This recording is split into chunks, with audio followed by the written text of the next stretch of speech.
Next week on CCTU, we will show you how the hard work to change one small rule is making a huge difference for charging electric trucks in California. We'll hear from state power regulators about why that little rule change is such a big deal. And we'll learn why charging system operators like ChargePoint are energized and truck makers like Volvo say it's lightening up their deployment efforts. Join us every Friday at 11 a.m. Pacific by registering for the CCTU webcast on our website. It's free. Just visit calstart.org/CCT update.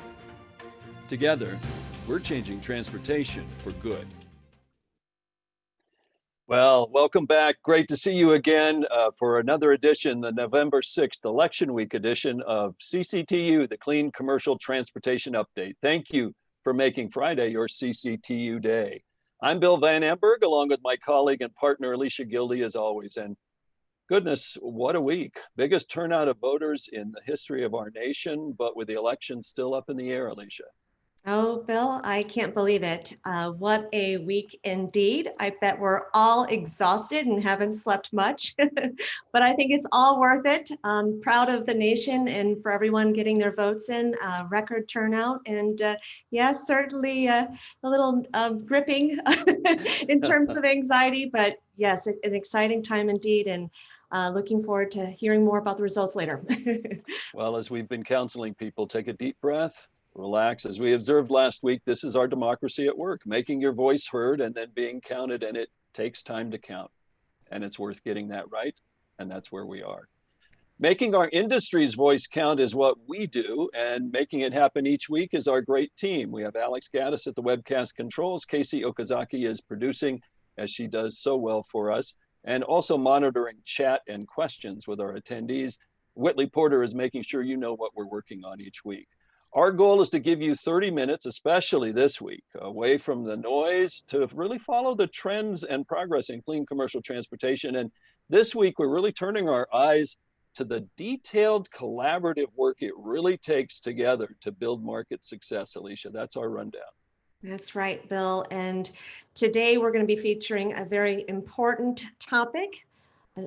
Industry partnership came together to make a modification to maybe a small rule, but a very important one. And we're going to be bringing on CalStart's Policy Director, Meredith Alexander, along with our friend from ChargePoint, Alex Leumer, who was really critical at bringing together industry partners to look at needed recommendations to the change of Rule 18 to enable public charging for medium and heavy duty vehicles. Well, and we've also got some people who were weighed in heavily on that to help make sure this change happened, and it has a huge impact for them as well. We've got Keith Brandis from Volvo. He is their Vice President of Partnerships and really has been overseeing their Volvo Lights program. And also Yuliya Shmidt, who is the advisor to Commissioner Rechtschaffen at the California Public Utilities Commission, who has they've taken just a huge lead effort to make sure we get things right for heavy duty electrification. So very exciting to do that. But now we want to hear from our attendees.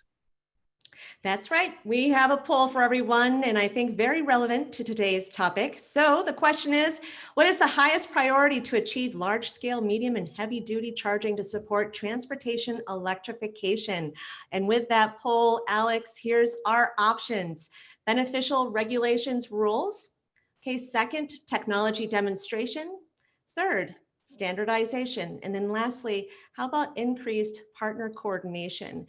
What do you think is the highest priority to achieve large scale, medium and heavy duty charging for transportation electrification? As usual, hard to pick any one of those. I do think getting the rules right from the beginning and make sure that we continue to fix them is a really big deal. But standardization is really next on the list, at least where I'm concerned. Oh, I agree, Bill. All right, well, let's see what folks think.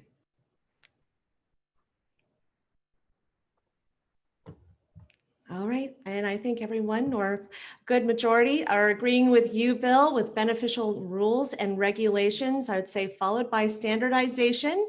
And then what would come in third is technology demonstration. And then lastly, increased coordination. Well, thanks everyone for your good feedback. I think we would agree with you. All right, Bill, over to you in industry news. Great, and I did not mean to lead the witness with my comments, but interesting to see what people said. So big news week, and really exciting this week. A couple of things, announcements out of Volvo, and the success of their Volvo Lights program. Number one, they're going to be offering a full suite of heavy-duty electrified trucks in Europe starting in 2021. But for North America, and this is really exciting, they're going to start opening for sale the Volvo Electric VNR. Class 8 straight truck and tractor, December 3rd of this year. Volvo said in the spring they'd do it.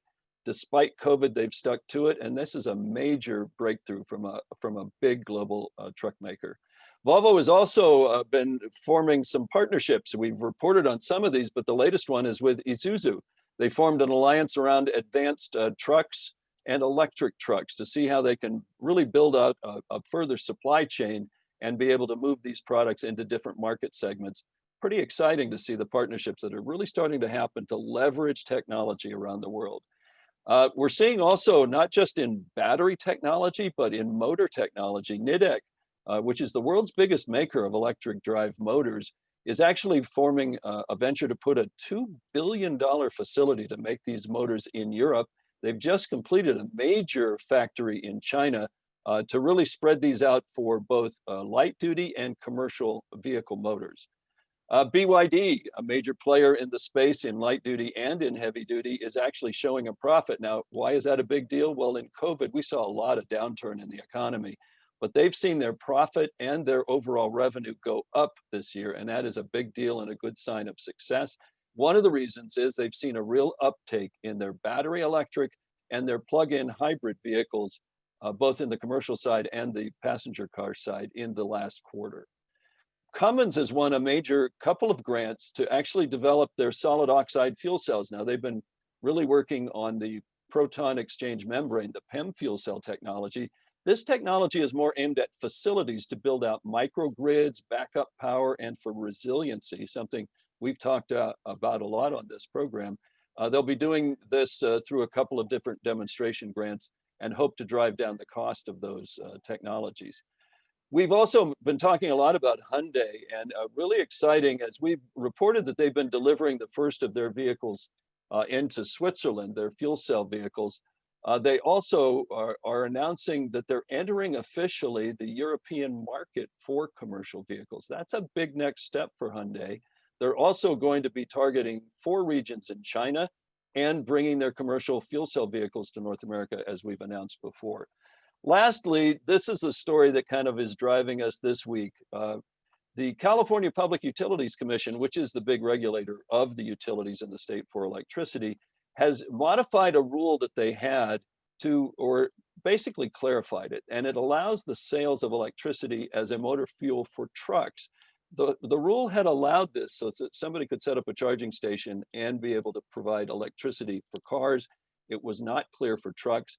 And now they have clarified that rule and they're promulgating that back out to all the utilities. A big deal, but it really took flagging it. And we'd like to bring in now our policy director for state efforts, Meredith Alexander, who was really kind of one of the main point people working with industry to make this change happen. First of all, welcome, Meredith. Great to have you on with us on CCTU. And can you describe a little bit more on this modification that you went in with other industry folks to change? Yes, happy to. Good morning or afternoon, everyone. So really, this issue started in 2010 when the CPUC was very forward-looking and went and clarified through a decision that providing electricity through an EV charging station does not make a company a utility and therefore subject to, utilities regulation by the Public Utilities Commission. Unfortunately, when they adopted that decision in 2010, they defined an electric vehicle as a light duty vehicle. And so there has been then ambiguity for the past decade. And we just, folks weren't thinking about electric trucks in 2010, and then here we are and they're real. And so it was a decision that needed to be changed. Meredith, that's really good. And thank you so much for your hard work on this. Maybe tell us a little bit how the original Rule 18 would impact medium and heavy duty electric charging. So yeah, each of the utilities develops interconnection rules based on the commission's direction. And so before this recent modification through a new CPUC decision, each of the utilities, well, actually PG&E and Edison both had a version of Rule 18 that included this light duty vehicle language. And so it really put them on uncertain footing as to if they could interconnect a project that was either shared charging or truly public charging for medium and heavy duty vehicles. And therefore they were, reasonably so hesitant to get those projects online. And the last and I know thing we Alex need. Is, oops, sorry. Alex is here and Keith to give us examples of real projects that couldn't move forward without these rule changes. Well, that's exactly right, and good point, because the last thing we need right now is delay. We really need to take aggressive action on scaling. And so let's bring in some of those guests who can give us some additional perspective on this. And frankly, people that needed to be part of a coalition to lead this change that Meredith was such a good point person on. So let's have Alex Leumer, who's the Director of Public Policy at ChargePoint, join us. Alex, first of all, great to have you here today. And can you talk about your role in this rule mod, and why was ChargePoint and you so interested in making this change? Yeah, thanks so much for having me, Bill. And I think Meredith teed it up well. I mean, this has broad implications for medium and heavy duty charging across the state. It was brought to our attention because we had customers that were kind of in limbo. We saw that it was impacting site host interest in investing in participating in the medium and heavy duty charging programs at the utilities. So one of the biggest examples was that one of our customers, Trillium, had been blocked by SoCal Edison from charging for the kilowatt hour for their trucks. And they had a project that was under a tight deadline, and they weren't able to get the interconnection because of the Rule 18 interpretation that SC had had from the PUC. We also had fleet customers that were in limbo, and we saw that this was impacting the ability for medium and heavy duty fleet operators to set kilowatt pricing to drivers, develop third-party operating agreements, and respond to price signals from utility EV tariffs. So with the modified language, Trillium's able to move forward with building one of the nation's first publicly accessible fast charging heavy duty truck stations. I think there's going to be about 23 electric trucks, as well as a number of off-road equipment. They'll be in their program. And I think, on a broader level, it's going to give more certainty to our fleet customers that are looking to invest in medium and heavy duty charging infrastructure going forward. So we're really excited about the decision. Alex, well, that's just great. And thank you so much for being a part of this partnership. And certainly as we look forward and with the adoption of the Advanced Clean Truck Rule, really making sure that we can build out our infrastructure to support electric trucks is critical, and making that available in terms of a public sense, in terms of charging along corridors, is really critical. So I'd like to bring in one of our manufacturers that is working on a very important project here in California, Keith Brandis, who is the Vice President of Partnerships and Strategic Solutions for the Volvo Group Truck Technology. Keith, great to have you on our program. Thank you for being a part of this partnership. Tell us, why is this rule change important to Volvo? Thank you, Alicia, and hello, everyone. It's a beautiful day when we can talk about electric trucks actually operating on the road. And that's what we have. We've been running this Volvo Lights project. Lights stands for Low Impact Green Heavy Transport Solutions for a little over a year and a half now. And so we have trucks that are running there in Southern California, but they're somewhat restricted by the charging stations that are currently in place at our dealership and customer locations. In just a few more weeks, we'll begin adding some more trucks to the fleet, so that we'll be totaling 23 units, many of which can be leased by customers, and they want a way in which to try out and begin the electrification journey. Now, it takes some time, and it's a considerable investment to begin to build your own behind the fence charging station.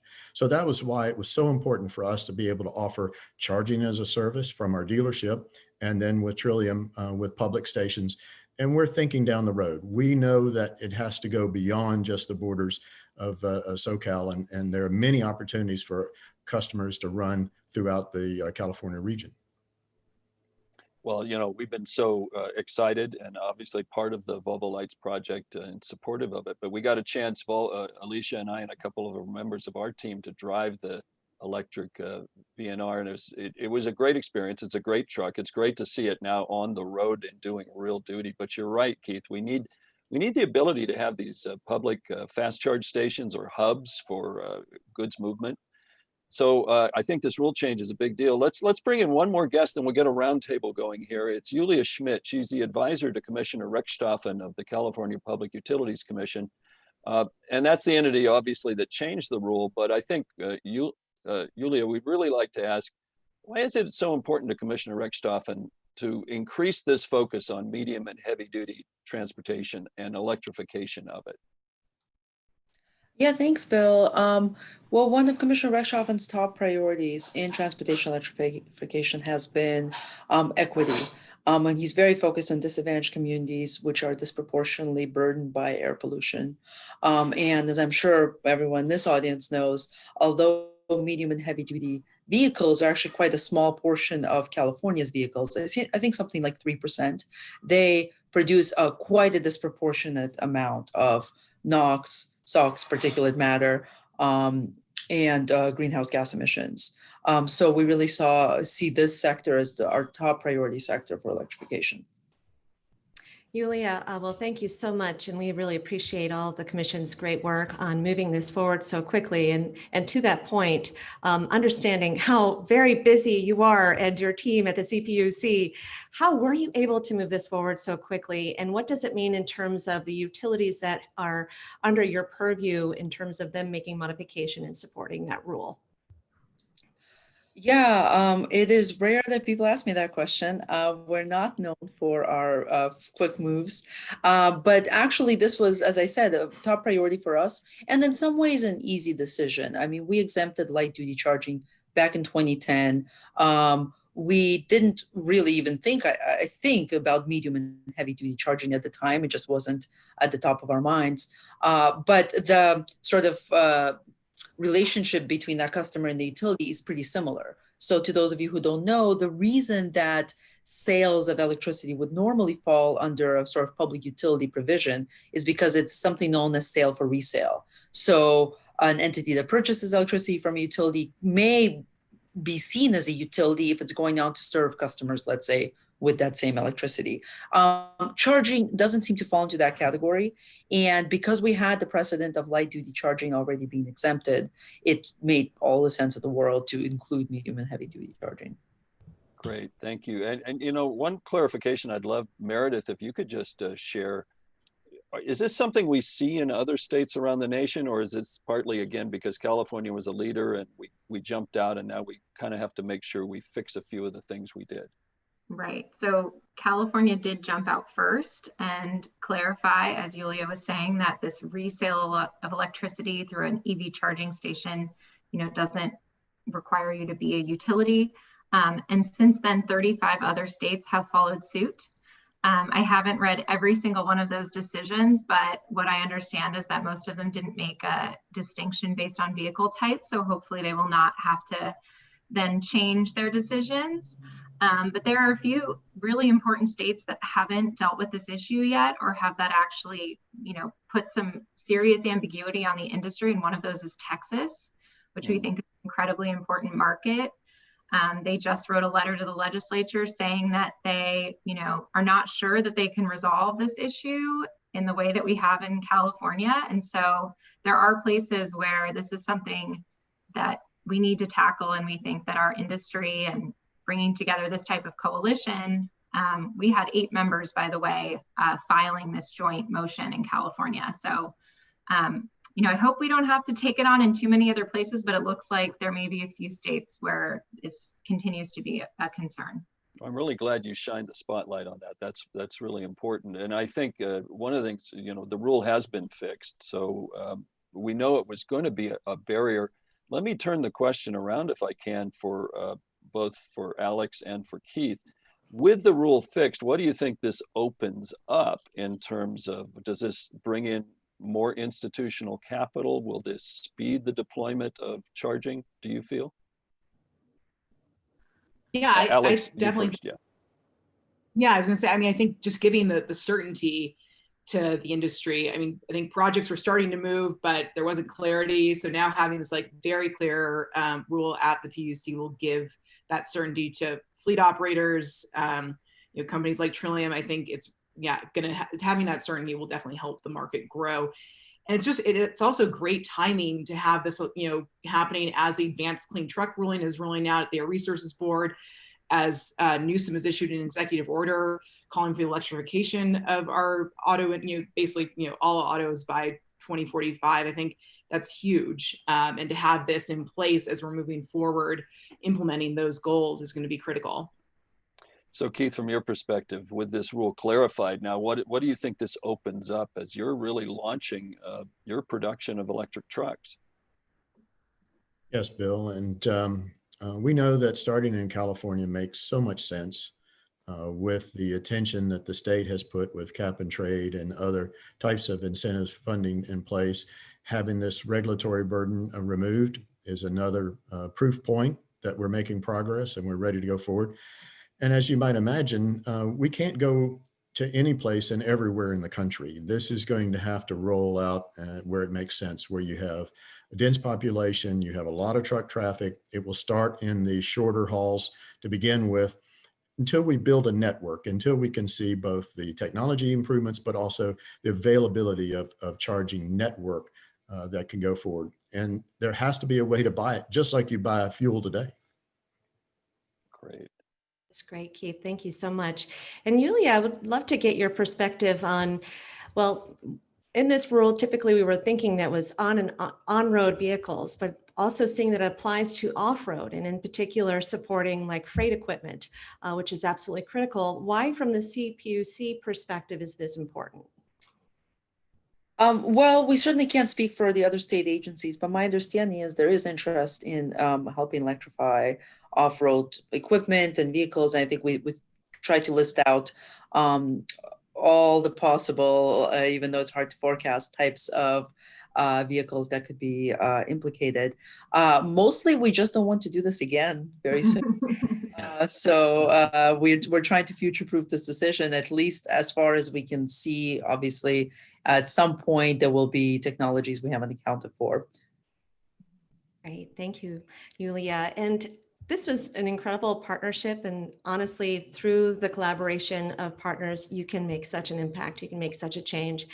And maybe Meredith, and then maybe I'll go to Alex, and then Keith, share your perspective on the importance of this partnership and what can we learn from this process in terms of making sure that we're collaborating, building consensus, and then looking at ways in which we can modify rules to really help move the industry forward. So I think, just the first thing was we had a diversity of voices and they were all asking for the same thing.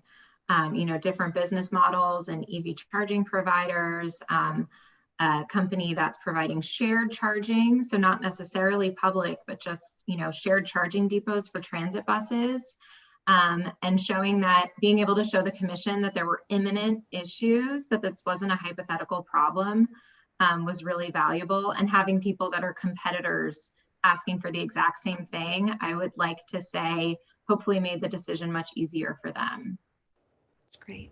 Thank you, Meredith. Alex, how about you? I think it's important to have a unified voice to show that it's an industry issue. It's not a company specific issue, that, it's not just ChargePoint that's being affected by this, but we have a number of partners, across the industry that are all supportive of this. And, I think, across the board, when you're trying to get policy fixes, whether it's a state agency or legislature, the broader the coalition, the more unified the voices are, the more effective you're going to be. Great. Thank you, Alex. And Keith, certainly with the Volvo Lights project, there's so many incredible partners involved in that effort, and certainly are appreciating the outcome of this rule change. How about you, from your perspective of this collaboration and the learnings that you took away from this process?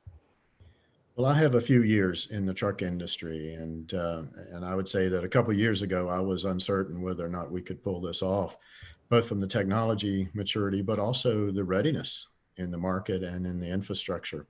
We know that we can't get there by ourselves. Our expertise is on the truck design, development, validation, and uptime for our customers.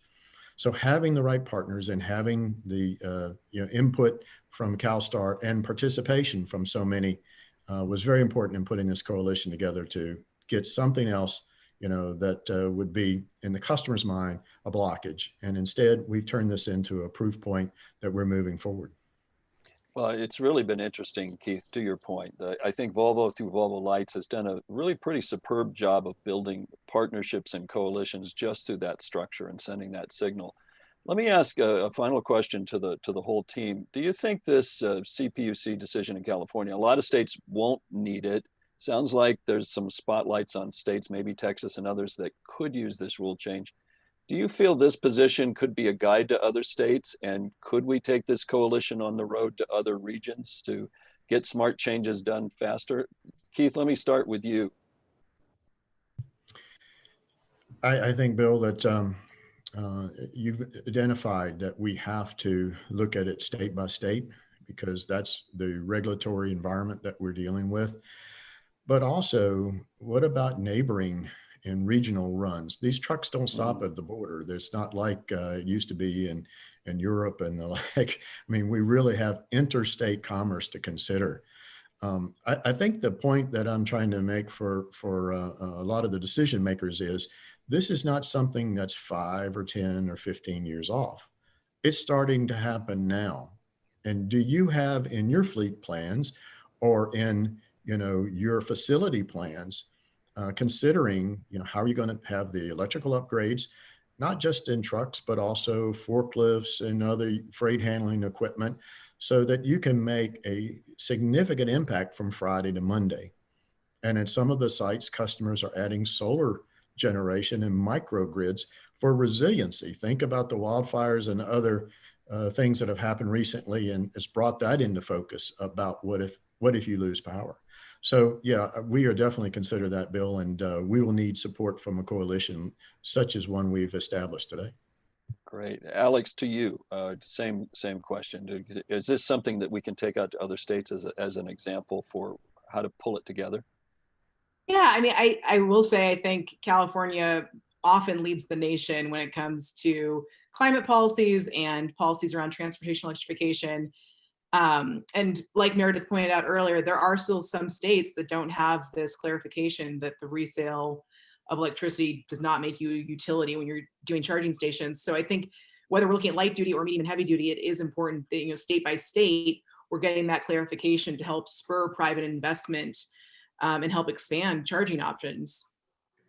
Great. And Yuliya, I know that the CPUC is bound by the boundaries of the state of California, but Commissioner Rechtschaffen is listened to around the nation. Is this something, obviously the CPUC would be more than willing to share with other states the approach that they took? Well, certainly we would be willing to do that. And of course, our decisions are fully public.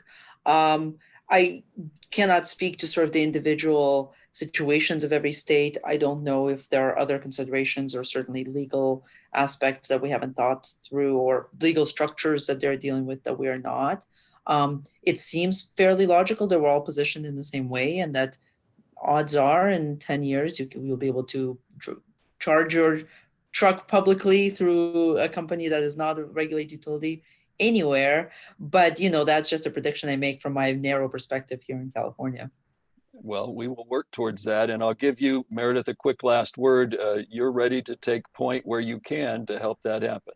Yeah, well, I would say that there are plenty of states that have lots of barriers, unfortunately, in place to bringing about fleet electrification for medium and heavy duty vehicles. Unfortunately, California is ahead, and we've had some foundational decisions to move this industry forward, like authorizing utilities to, build out the make ready to support these structures, which is really the number one foundational thing. And we are on the ground level in most states, just fighting for recognition that this is even real, and all the things that Keith was talking about, that these trucks aren't 10 years out, they're 1 or 2 years out, and that they need to get ready.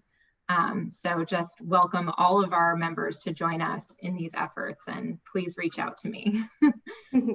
Well, Meredith, we couldn't be more thankful for you to bring these wonderful guests to CCTU for this very important topic. Thank you so much, Alex, Keith, and Yuliya. We look forward to seeing you again, and keep up the great work and partnership efforts. Really excited about where we're going with transportation electrification and moving forward electric trucks. Well, Bill, I think we're now getting to the end of our program. We had a quick rundown of events that we wanted to share for folks to make sure that they are aware of programs that we have in the queue that we want to make sure that everyone is checking out and registering for. Certainly, we have a webinar coming up on overcoming barriers to EV adoption in disadvantaged communities. This is a very important one. This is going to be on November 10th. You'll see there, and I'm sure Casey's putting the information on that in the chat. We also have on November 12th, Roush Clean Tech, Zero Emission BEV Solution. This will be another CalSTART member webinar. And then lastly, do not forget to register for CalSTART's annual meeting, which is going to be on November 17th and the 18th. We have some awesome guests joining us for that program, and we look forward to seeing you there. Bill, over to you. Great, and I know you're working hard on a panel for that one even as we speak. And also congrats to Volvo on the big announcements, both worldwide and in North America. Very exciting on electric trucks. Next week, we're going to take a continuing look at what's going on with goods movement and its electrification. We're going to get a view of the emerging market in India. And via our Global Drive to Zero program, we're going to go live to London and other world cities to learn what plans they're putting in place right now to ensure that freight vehicles are zero emissions in their regions. And remember, if you have forgotten, we post each week's edition of CCTU on our website. Please check it out. And if you've liked what we're doing, please tweet it to others. You can visit the site at calstart.org/CCT update. Finally, as we talked about at the beginning of the webcast today, elections can be stressful events, but when the noise and fuss are over, what is really so unique to the American system is our ideals, that all voices should be heard and counted.